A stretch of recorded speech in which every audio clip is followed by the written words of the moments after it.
सभी को एकादशी की ढेर सारी शुभकामनाएं। इस एकादशी को निर्जला एकादशी और भीमसेनी एकादशी क्यों कहते हैं, आइए वो जानते हैं। एक बार सारे पांडव धर्मराज युधिष्ठिर, अर्जुन, नकुल, सहदेव श्री व्यास जी के पास गए और उन्होंने कहा, व्यास जी हम आपके पास एक शिकायत लेके आए हैं। व्यास जी ने कहा, कौन सी शिकायत? बोले, भीम की शिकायत लेकर आए हैं। क्या शिकायत है?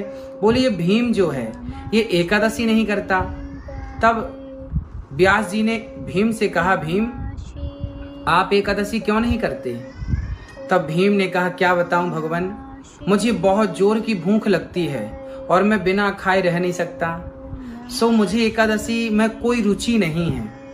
तब व्यास जी ने कहा कि यदि मानव का तन पाकर आपने एक भी एकादशी नहीं की तो ये समझिएगा कि आपके मानव तन यूं ही व्यर्थ चला गया। कम से कम एक एकादशी तो हमें करनी चाहिए। तो भीम जी ने कहा, फिर मैं कौन सी एकादशी करूं? तब उन्होंने कहा कि ज्येष्ठ मास की यह एकादशी जो निर्जला एकादशी के नाम से जानी जाती है, इस एकादशी को यदि आप कर लेंगे तो आपको संपूर्ण सारी एकादशी करने का फल प्राप्त हो जाएगा। फिर आप साल में इस एक एकादशी को कर लिया करें, अन्य एकादशी करने की फिर आपको जरूरत नहीं पड़ेगी। भीम ने कहा, ठीक है, यदि ऐसी बात है तो मैं एकादशी करता हूँ। उस दिन भीम सुबह से शाम तक भगवान के चिंतन में इतने मस्त हो गए कि उन्होंने कुछ नहीं खाया और प्रेम पूर्वक कृष्ण का चिंतन करते, नारायण का चिंतन करते करते भीम जी ने उस एकादशी को किया। इसलिए इस एकादशी को भीमसेनी एकादशी भी कहा जाता है, क्योंकि भीम जी ने इस एकादशी का प्रारंभ किया था। एकादशी हर महीने में 2 एकादशी होती हैं और हर एकादशी कल्याणकारी होती है। आप किसी भी एकादशी से अपना व्रत प्रारंभ कर सकते हैं और हर एकादशी में इतनी सामर्थ्यता है कि वो आपको मोक्ष दिला सकती है।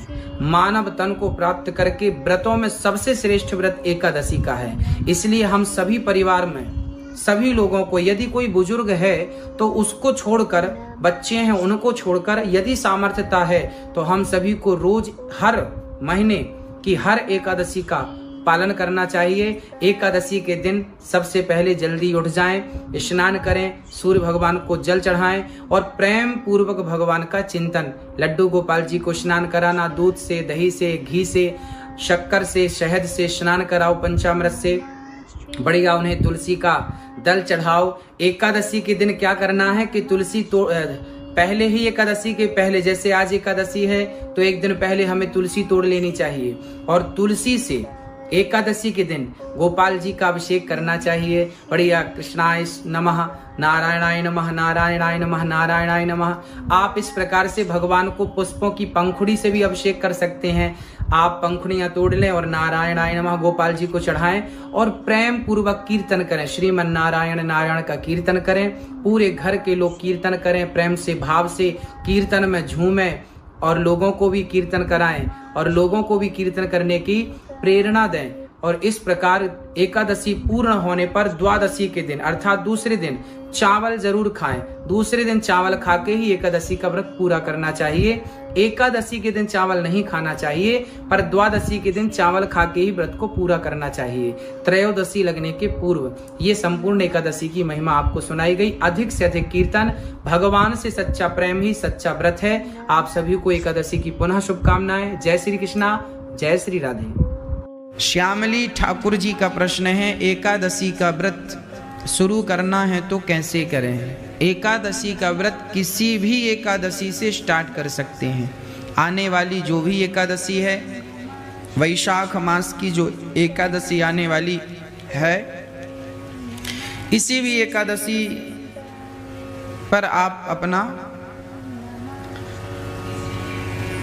किसी भी एकादशी प्रारंभ कर दीजिए।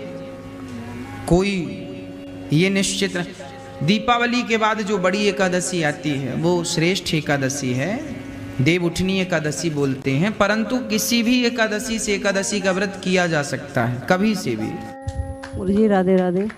राधे राधे। गुरुजी मैं टूंडला से आई हूँ। कहाँ से? टूंडला से, फिरोजाबाद जिला। ठीक है गुरुजी, मैं ये पूछना चाहती हूँ, मुझे 11-12 साल हो गई एकादशी का व्रत करते करते, तो मैं इसका उद्यापन कर सकती हूँ?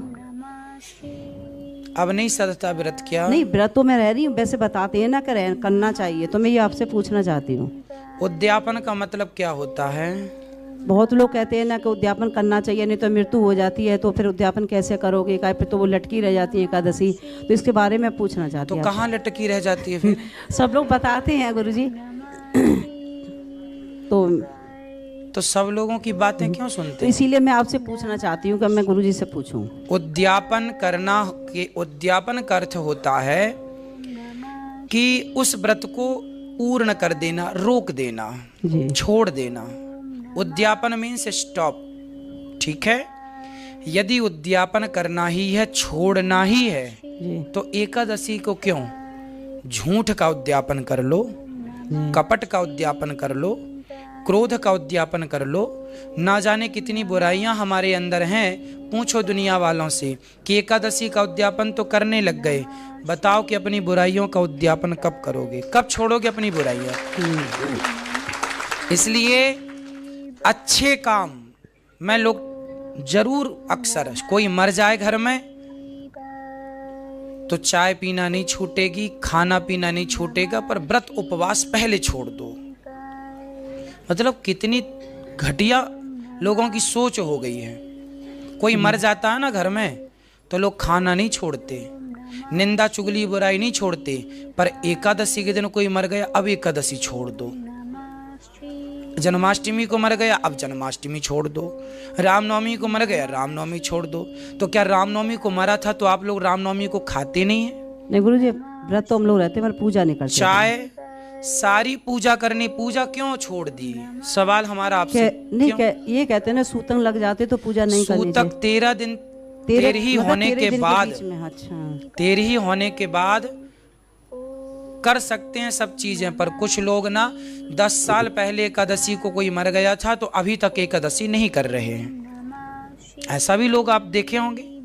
तो वो सब चीजें अंध चीजें, इसी को अंधश्रद्धा, अंधविश्वास, यही है सनातन संस्कृति का बिना लॉजिक का काम करते हैं आप लोग। जबकि हमारे सदग्रंथों में ये बातें कहीं नहीं लिखी।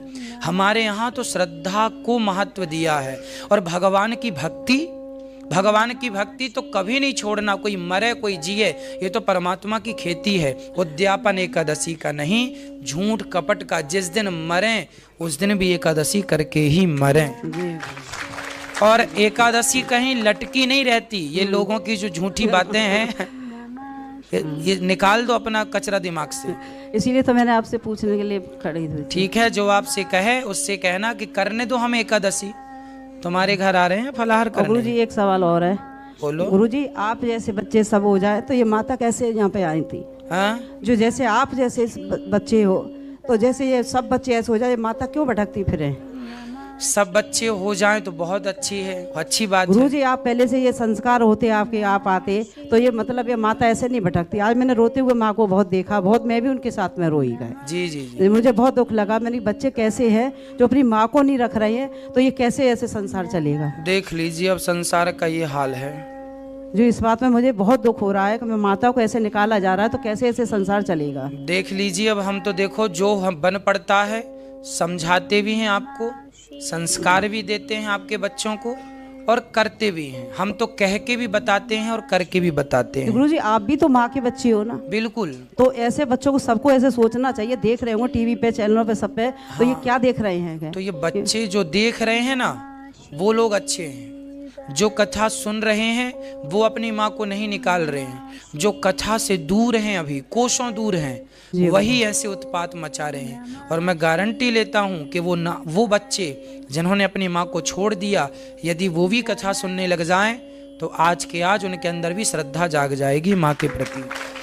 गुरुजी मैं तो देखती हूँ, मैं अपनी रिश्तेदारी में सब पे डालती हूँ, अपने बच्चों पे। बिल्कुल आप लोग सबको बताया करिए कथा के बारे में। डालती हूँ और सबके मैं चैनल वो करवा दे रही हूँ। बिल्कुल बिल्कुल। ठीक गुरुजी, राधे राधे। खुश रहिए। बहन जी को देना माइक। अच्छा खड़े हो जाइए। चैनल को सब्सक्राइब कर लीजिएगा आप लोग, शेयर कीजिएगा ताकि सब तक ये ज्ञान का प्रकाश पहुंचे। उमेश कुमार जी, एक प्रश्न है कि सत्य हमेशा अकेला क्यों होता है? उसका साथ देने वाला कोई क्यों नहीं होता? क्या सत्य हमेशा अकेला ही रहेगा? भीड़ में तो गीदड़ रहते हैं, भीड़ में कौन रहता है? शेर तो अकेला ही रहता है, तो सत्य शेर है इसलिए अकेला रहता है। झूठ गीदड़ है, इसलिए झूठे लोग ना 4-6 लोगों को इकट्ठा करते हैं, क्योंकि झुंड में रहते हैं गीदड़ लोग। सत्य शेर है, अकेला चलता है। सत्य को किसी की जरूरत नहीं है। मैंने सत्य कह दिया, बस डरने की जरूरत नहीं, कह दिया। जो सिद्ध, मेरी बात आप भले ना मानो, पर सत्य यही है। 10 साल बाद पूछोगे तो यही रहेगा, 100 साल बाद पूछोगे तो यही सत्य है। सत्य सत्य है। झूठ बदलता है, झूठ देने वाले लोग ना बयान बदल देते हैं, कभी ऐसा कह दिया कभी ऐसा कह दिया, पर सत्य तो एक रहता है। 10 साल पहले जैसा था आज वैसा है, 10 साल बाद वैसा रहेगा। क्यों जी? सत्य कभी नहीं बदलता, सत्य तो सत्य है, इसलिए सत्य अकेला रहता है। लेकिन सत्य का साथ, अर्जुन का साथ भगवान ने दिया, तो अर्जुन का साथ नहीं, सत्य का। ठीक है, आप में से किसी का कोई सवाल है? चलो मैया जी पूछ लो। राधे राधे महाराज। आप बैठ जाइए अभी।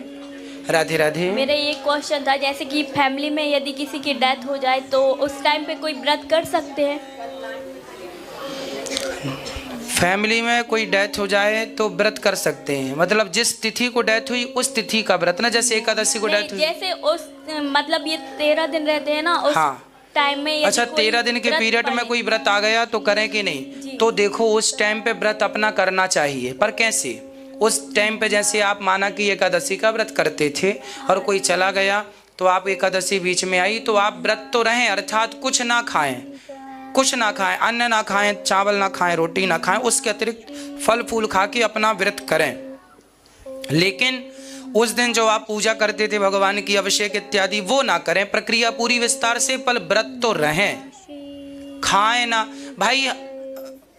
जैसे आज लोग क्या मान लेते हैं कि कोई एकादशी को चला गया, खत्म हो गया, तो वो बोलते हैं अब एकादशी मान हो गई, अब नहीं रहेंगे। तो एकादशी मान नहीं हुई, ये परंपराएं गलत हैं। ना व्रत छोड़ने हैं ना पूजा छोड़नी है। हाँ, जैसे सूतक चल रहा है तो शारीरिक पूजा ना करो, छूने की पूजा नहीं, भगवान को स्पर्श ना करो, पर मानसिक पूजा तो कर सकते हैं। मैंने कथा में दोनों पूजा कई बार समझाई है कि ये शारीरिक पूजा होती है, ये मानसिक पूजा होती है। तो शारीरिक पूजा ना करो अशुद्धियों के दिनों में, अपवित्रता के दिनों में, सूतक में, जातक में। बाकी मानसिक पूजा करते रहें भगवान के प्रेम में। अच्छा ये बताओ, जब किसी के अगर सूतक लगता है तो क्या माँ अपने बेटे से प्रेम करना छोड़ देती है कि 13 दिन जब तक सूतक है प्रेम नहीं करेंगे? नहीं। फिर जब बेटे से प्रेम करना नहीं छोड़ते तो भगवान से प्रेम करना क्यों छोड़ देते हैं? इसलिए ये तो प्रेम है। हाँ, लेकिन कोई कोई बोलता है ना कि मतलब इस टाइम में व्रत करेंगे तो उसका फल नहीं मिलेगा या नहीं रखना चाहिए, कोई मतलब ही नहीं रखने ना जी, ऐसा बोलने वाले कुछ नहीं समझते हैं, बोलने वाले तो कुछ भी बोलते हैं। तो किस किस की बातों पे ध्यान दोगे? इसलिए शास्त्र जो कहते हैं हमें वो मानना है, लोग जो कहते हैं वो नहीं। लोग तो कुछ भी कहते हैं, है ना? इसलिए शास्त्र जो कहे वो मान लेना है। ठीक है गुरुजी, एक क्वेश्चन और था जी। जैसे कि कोई पूजा विस्तृत है और उस टाइम में कोई किसी की डेथ हो गई है, मतलब जैसे कोई पूजा है 8-10 दिन चलती है या 15 दिन चलती है, माना कि यज्ञ चल रहा है, विस्तृत ही है। हाँ, फिर और उसी टाइम फैमिली में किसी की डेथ हो जाए तो पर वो पूजा अपनी खंडित हो जाएगी। नांदी श्राद्ध कराया जाता है। इसलिए ब्राह्मणों के द्वारा जब 8 दिन की पूजा हो, 10 दिन की पूजा हो, तो यजमान के हाथों अर्थात आपके हाथों से नांदी श्राद्ध होता है ना? क्या होता है? नांदी श्राद्ध की एक पूजा होती है। उस पूजा के बाद यदि आप पूजा में बैठे हैं और आपके घर में किसी की डेथ हो गई तो आप पर सूतक नहीं लगेगा, आप पर दोष नहीं लगेगा जब तक वो पूजा पूरी ना हो जाए। वेदों में नांदी श्राद्ध का विधान है, इसलिए कि यजमान किसी भी प्रकार की बाधा में ना उलझ जाए, इसलिए वो पूजा कराई जाती। यदि नांदी श्राद्ध हुआ है तो कोई भी चला जाए, सूतक का आप पर कोई प्रभाव नहीं होगा जब तक आपका अनुष्ठान पूरा नहीं हो जाता। जी। ठीक है जी। राधे राधे, खुश रहिए। धन्यवाद। राधे राधे प्यारे भक्तों, जय श्री कृष्णा। मैं जानकी कुंज आप सभी का वेलकम करती हूँ मेरे चैनल पर। दोस्तों उम्मीद करती हूँ आज का एकादशी व्रत कथा आप सभी को बहुत ही ज़्यादा पसंद आया होगा। दोस्तों जो भी स्त्रियाँ निर्जला एकादशी व्रत रखती हैं यह कथा ध्यान से सुन लीजिएगा, आपके लिए बहुत ही हेल्पफुल वीडियो है। दोस्तों यह वीडियो बहुत ही ज़्यादा महत्वपूर्ण है, जिस भी स्त्री ने यह कथा सुन ली उसकी सारी मनोकामना पूर्ण हो जाएंगी, क्योंकि एकादशी व्रत कथा हमारे परम पूज्य श्री अनिरुद्ध आचार्य गुरुजी महाराज जी द्वारा आप लोग जरूर सुने। दोस्तों कथा गुरुजी के सामने बैठकर सुनो या फ़ोन से सुनो, जा तो आपके कानों तक ही रही है ना, तो आपको पुण्य मिलने वाला है। सो दोस्तों आप सभी इस कथा को सुन लीजिएगा। एंड दोस्तों आप सभी को यह कथा कैसी लगी एंड हमारे परम पूज्य श्री अनिरुद्ध आचार्य महाराज जी ने बहुत ही अच्छी नॉलेज दी है, जैसे कि आप सभी को जानकारी दी है निर्जला एकादशी व्रत कथा के बारे में। आप सभी को कैसी लगी है प्यारी सी कथा, प्यारा सा कमेंट जरूर करना। एंड दोस्तों मिलते हैं नेक्स्ट वीडियो में आप सभी के लिए, तब तक के लिए आशीर्वाद। राधे राधे, जय श्री कृष्ण। एंड उम्मीद करती हूँ दोस्तों आप सभी को यह निर्जला कथा आप सभी को बहुत ही ज़्यादा पसंद आई होगी। एंड अगर सभी को ऐसा ही